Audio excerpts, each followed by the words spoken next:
Did you know that you can add an image inside VLC Media Player while a video is playing? This is useful for adding a logo, watermark, or any picture on top of your video. In this video, I will show you how to add an image to VLC Media Player step by step. First, open VLC Media Player and play any video. Once the video is playing, click on Tools at the top menu. From the menu, select Effects and Filters.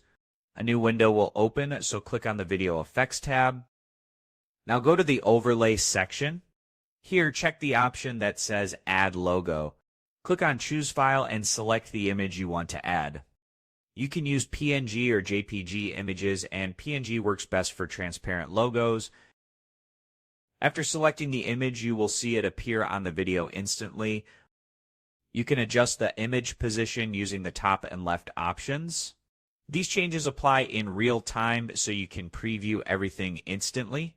Keep in mind this does not permanently turn the image into the video. It only appears during playback inside VLC Media Player. If you want to remove the image, just uncheck the Add Logo option. This feature is great for previews, demos, or quick branding, and that's how you can easily add an image to VLC Media Player.